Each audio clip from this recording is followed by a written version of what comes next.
Al pie del tiempo con Socorro Díaz. Y es momento de escucharla. ¿Qué tal, Socorro? Qué gusto saludarte. Qué gusto, Josefina. Aquí al pie del tiempo y en enfoque. Muy bien. ¿De qué nos vas a hablar? Pues mira, Josefina, confieso que ante la cantidad de información que transmiten los medios de comunicación sobre hechos de violencia, como son asesinatos, desapariciones, asaltos, robos, extorsiones, heridos, etcétera, tengo la tentación de cambiar de canal o de estación o de página. No lo hagas. Me detiene de esta tendencia una frase que suelo repetir: no huyas de la realidad, porque por más que corras te alcanza. Si queremos cambiar la realidad, necesitamos reconocerla, mirarla a los ojos y sumar fuerzas para lograr que mejore. Y para hacer que mejore, quienes tienen el poder de la fuerza legítima del Estado están obligados a tomar las medidas correctas y a comprometerse con los reclamos de las víctimas, que casi siempre son los más débiles, y a atender sus razones y peticiones.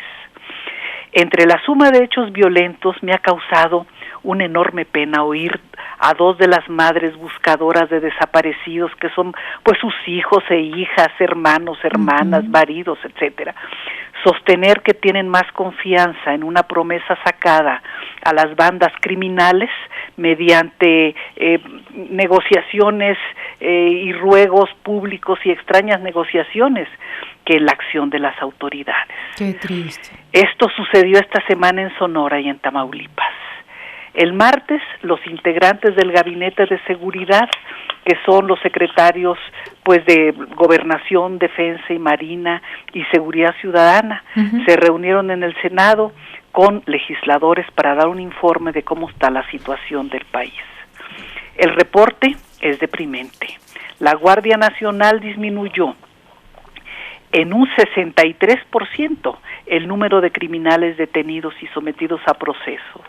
De 80,000 en 2021, bajó a 3,000 en 2022. Y el presidente esta mañana no negó ese dato.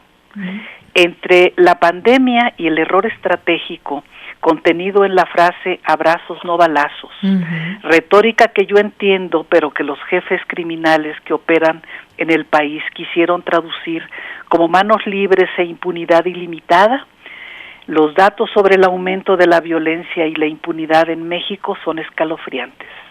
Entre diciembre del 2018 y abril del 2023 han sido asesinadas 151 mexicanos.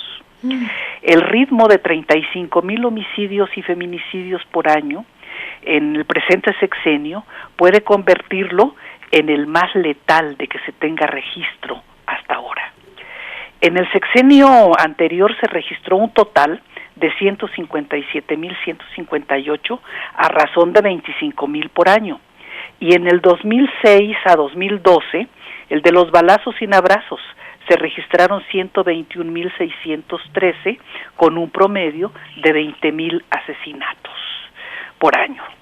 Es claro que el inicio de los programas sociales para jóvenes estudiantes o no, para ancianos pobres o no, porque se trata de una pensión universal, y para otros grupos que reciben apoyos, algo de bienestar, no ha logrado construir esa paz, o mejorar el nivel de paz y de tranquilidad en el país.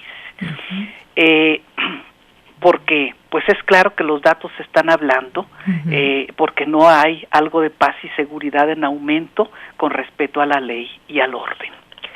Lejos de desanimar al crimen, esta estrategia polémica le ha abierto caminos más amplios en medio de una comunidad nacional cuyo tejido social se ha venido desgarrando. Y el hecho de que los delincuentes tengan control en algunas zonas del país y más reconocimiento que quienes encarnan la autoridad legítima es un hecho pues realmente alarmante. Entre este tremendo fracaso histórico, las mujeres han sido víctimas mayores del tema. Es alarmante la violencia que reflejan las estadísticas, pero es asunto de escándalo internacional la violencia contra las mujeres mexicanas. 17,138 asesinadas en lo que va del sexenio. El martes, antier, se dio a conocer de manera discreta, discreta digo porque no fue gran noticia en todos los medios de comunicación, en algunos sí, que en Tonalá, Chiapas, una mujer fue quemada viva por su pareja el sábado anterior, ¿no? Opacaron la tragedia los bloqueos y manifestaciones. Y ese policía loco, activo, ¿no? Sí, que arrojó a un perrito vivo a un caso de aceite hirviendo. En esas manos estamos. Y como fue igualmente opacado el caso del niño de Tabasco, al que sus mayores dejaron en casa encadenado y sin agua ni comida. No, son cosas verdaderamente escandalosas, claro. ¿No? Fue más noticia el demente que le echó cemento al ahuehuete recién plantado en la glorieta de Paseo de la Reforma, para que se secara.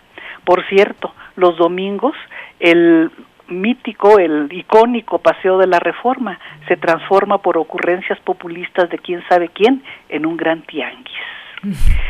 En medio de los crímenes, el de la desaparición de personas resulta, a mi juicio, el más cruel.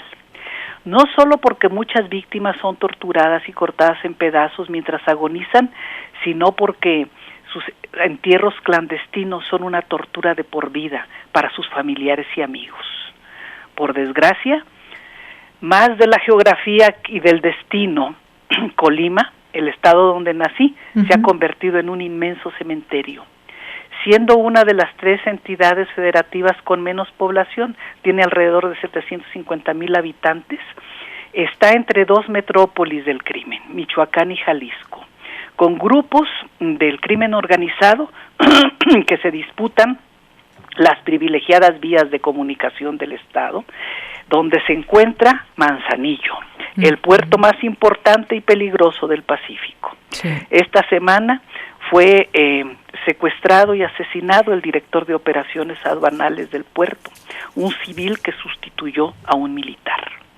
En Colima, los criminales han convertido al municipio de Tecomán, el limítrofe con Michoacán, en el mayor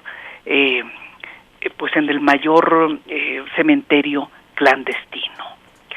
Entre 2018 y 2023 han encontrado 305 fosas clandestinas, localizadas por las autoridades federales, locales y con grupos sociales con los que han actuado.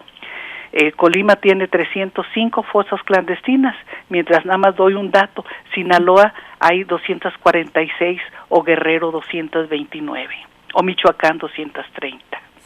Esta es la realidad cotidiana y trágica de nuestro país.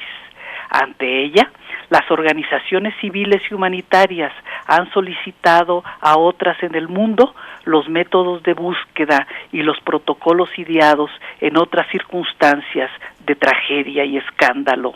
Por ejemplo, la barbarie de la guerra de los Balcanes y los crímenes de la dictadura argentina y el ataque a las Torres Gemelas de Nueva York.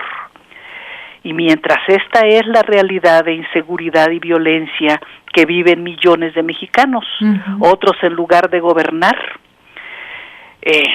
escenifican comedias de equivocaciones que irritan a los más y divierten a los menos, Josefina. Ay, no, qué terrible situación, pero finalmente, pues no es con dinero cómo se resuelve esto, ¿no?